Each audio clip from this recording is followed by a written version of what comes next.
My brother spread rumors that got me kicked out of the house when I was a teenager. Now, years later, after seeing my success, my parents are suddenly demanding money from me. I'm 28, I'm a woman, and I have a twin brother. From the very beginning, my parents treated us completely differently. For some reason, they were convinced he was destined for greatness, while I was seen as the black sheep just because I preferred sports and hanging out with friends over endless studying. Constant comparisons to my brother eroded my self-esteem and confidence. On his birthdays, my brother threw extravagant parties with friends, while I was almost always forgotten. He would often have sleepovers with his friends, but I wasn't even allowed to bring my friends over. I hated my childhood. The only person who genuinely cared for me was my grandmother. She would bring my favorite sweets and sometimes give me a little money so I could treat myself. Over time, my parents' favoritism toward my brother turned into emotional abuse toward me. They mocked my grades and hobbies,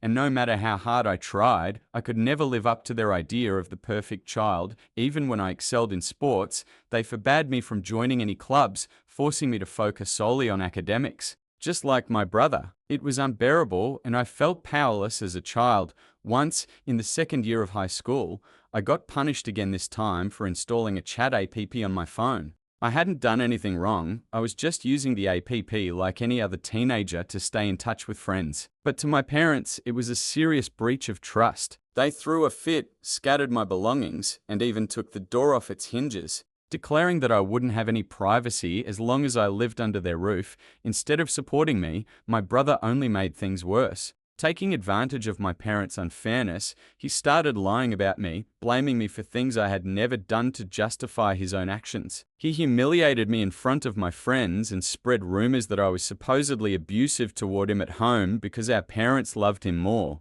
Even when he hurt himself to create bruises, everyone believed his fabricated proof of my aggression. On our 14th birthdays, his jealousy peaked. No one showed up for his celebration. I don't know why his friends acted that way, but my own friends went out for ice cream with me, and I had a wonderful day. This enraged my brother, and he began spreading even more lies about me at school, painting me as a spoiled brat. He claimed I was the one hitting him more, even though he was bruising himself to make it look like I had. The next day, he proudly displayed his injuries at school as evidence of my aggression, inventing new stories each time. When our parents asked him about the bruises, he lied that he got them while playing with friends. His words gained traction, and people started believing his twisted version of events. Rumors spread through the school, and even my friends began to look at me with suspicion.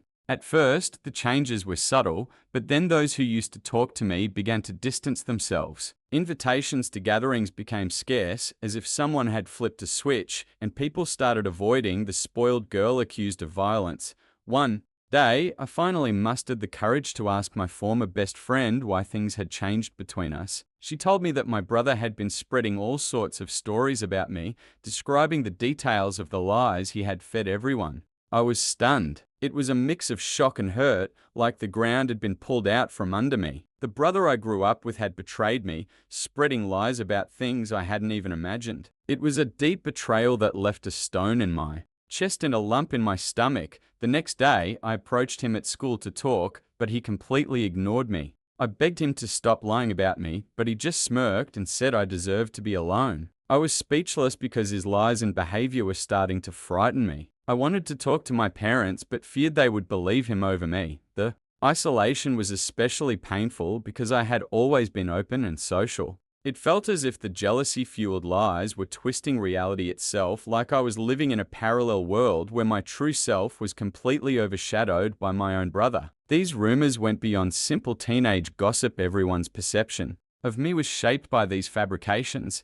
The terrible rumors quickly reached the principal, and my worst nightmare became real. The principal called me, my brother, and our parents into his office to discuss all these stories. My heart was pounding as I sat there, hoping my brother would finally tell the truth. But instead, he doubled down on his lies. He told the principal that the rumors were true and portrayed me as a troublemaker who hits him when our parents aren't home. I couldn't believe it. I was overwhelmed with shock, while my brother continued spinning his twisted stories about how I supposedly hated him because our parents favored him. It was all a lie. Yet he clung to his version like a tick. My mum cried, listening to him, hugging him as if he were a hero.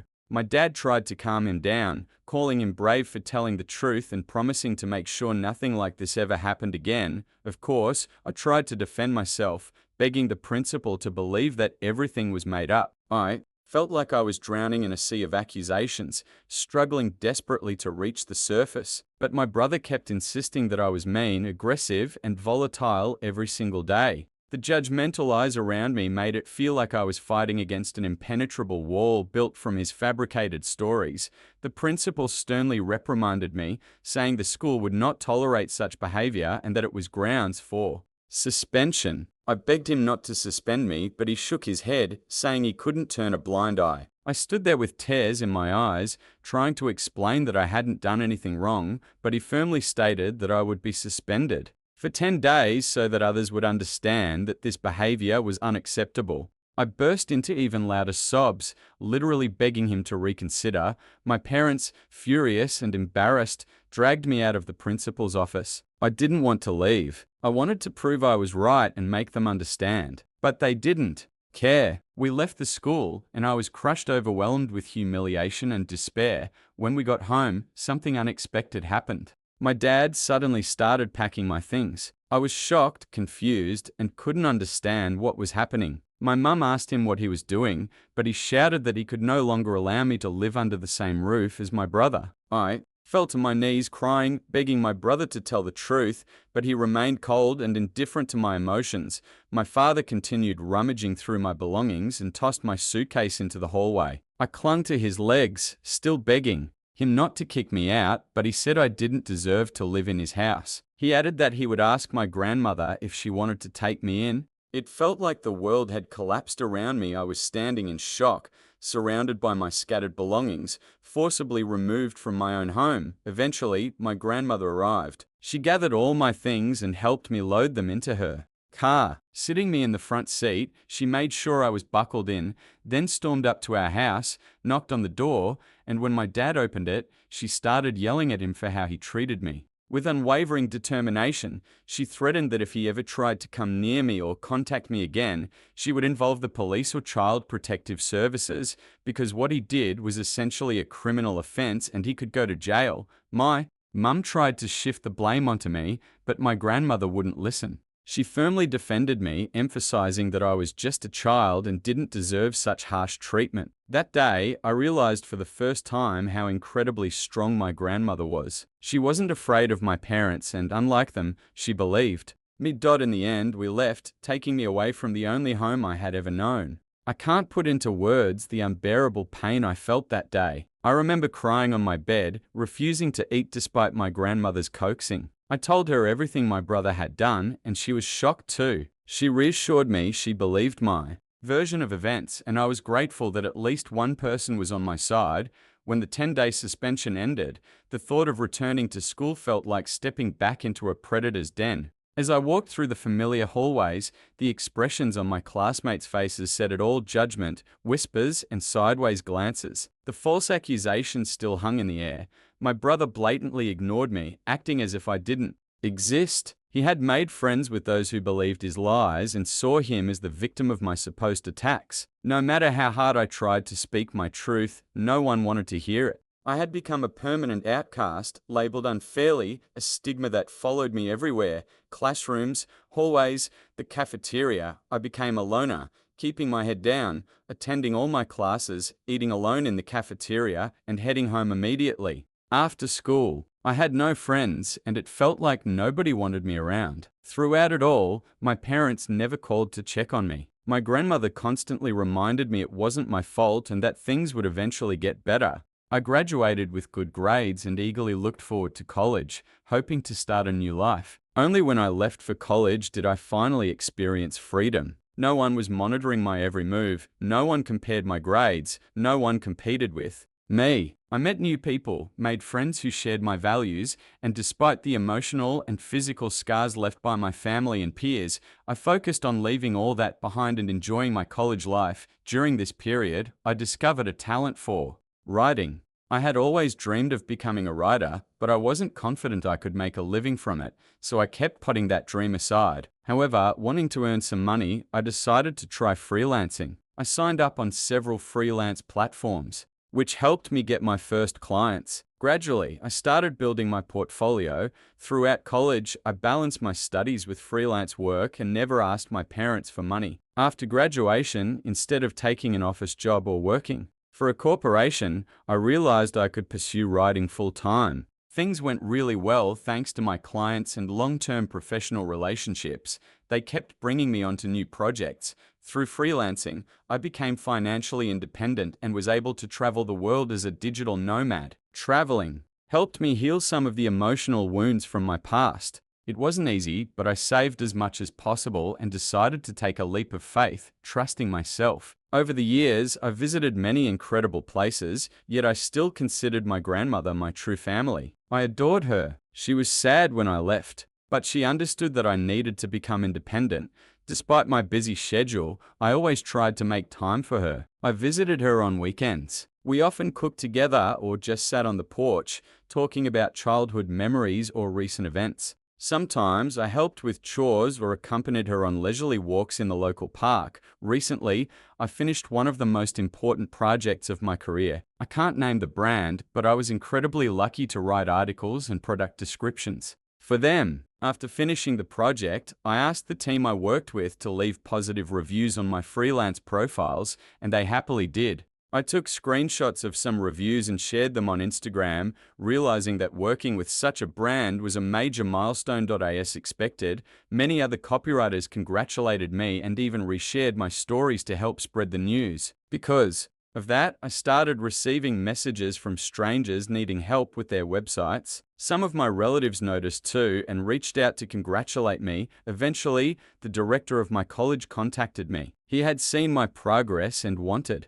to invite me to give a seminar for students about building a career as a copywriter. I was extremely nervous since public speaking wasn't my strength, but I decided to take the risk and agreed. Standing in front of a room full of attentive faces, sharing my experience, I felt like my life had come full circle. I spoke about the difficulties I faced and how hard I had worked to support myself despite the tough times. It was incredibly rewarding to inspire others and contribute to the writing community. Some clips from my talk started circulating in Facebook groups because people found my story relatable. It felt amazing to finally receive recognition for my work. Last week, I was invited to appear on a local TV show about copywriting. I shared my journey and insights with a broader audience. I was a little nervous but thrilled at the opportunity. On the show, I talked about the importance of client feedback, how even a simple thank you post can open doors, and how to seize opportunities. It felt empowering to reach a wider audience and motivate more people in the field. When the episode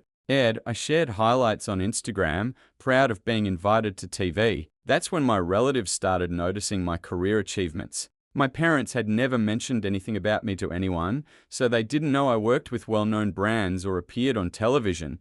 The news spread quickly among my family, and I assume my parents heard about it through them. Just a few days later, while I was working on another project and had my phone on silent, I noticed 6 missed calls from my mum. Honestly, I was shocked to see her name on the screen. It had been many, many years since she had called me. After all those years of silence, I couldn't understand why she had suddenly decided to call. Reluctantly, I called her back and she answered immediately. I asked if everything was okay and she started congratulating me. My dad, probably sitting next to her, joined the call and began asking about my life and health. I answered their questions casually, not thinking much of it. It didn't seem strange at first until they started asking how much I was earning. I replied that it was none of their business. That's when my dad said, "We're family. You shouldn't be embarrassed to tell us about your income."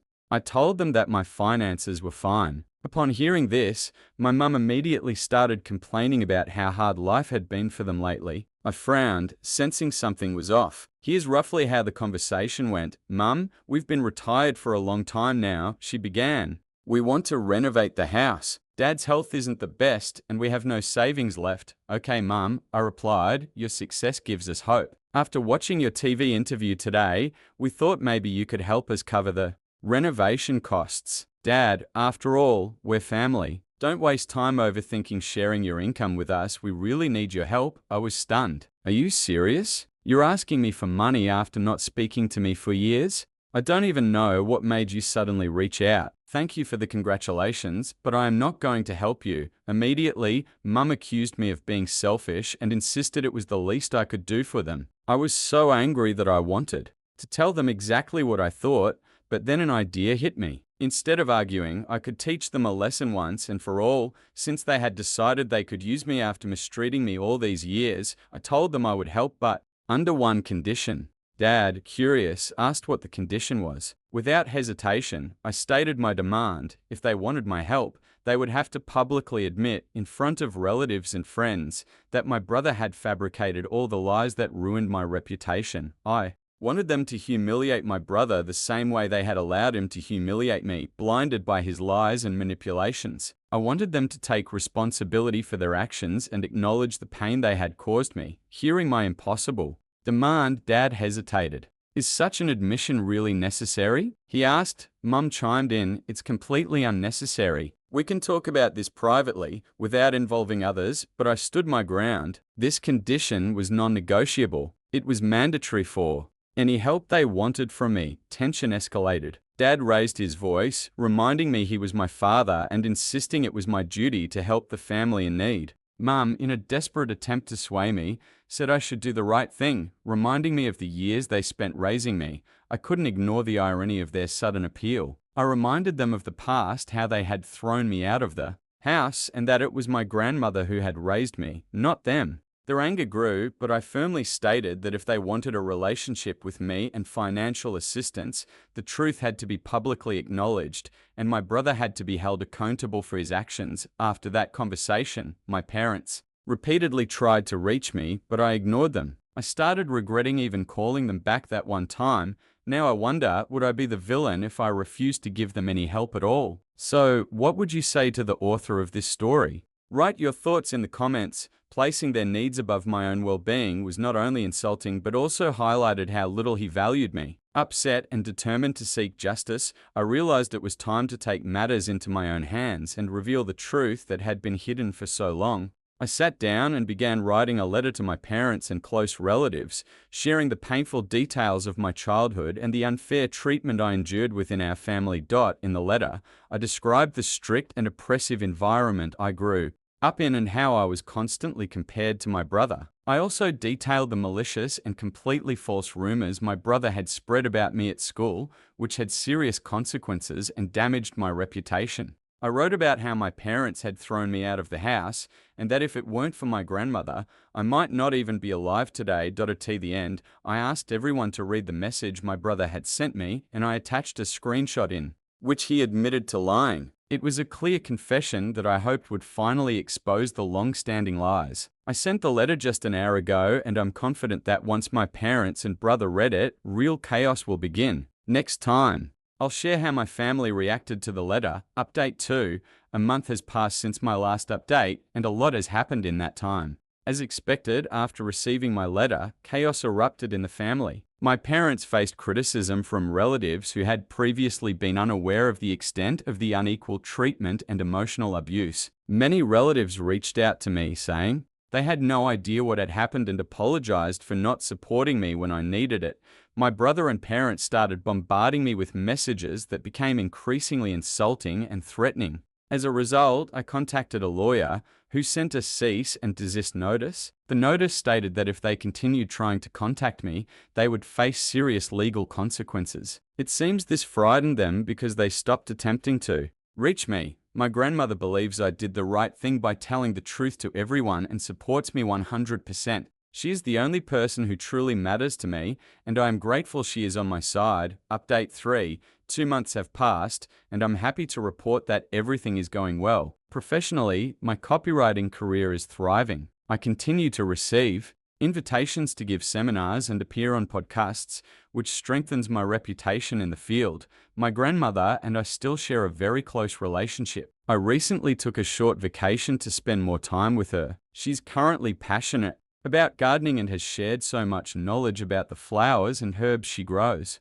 The moments I spend with her, whether shared meals, heartfelt conversations, or simply enjoying each other's company, have become some of my most cherished and valuable memories. My family has not contacted me since receiving the letter. from my lawyer, so I'm pleased that things are moving in the right direction. I've also started seeing a therapist and hope this will help me heal the emotional wounds I've carried for so many years.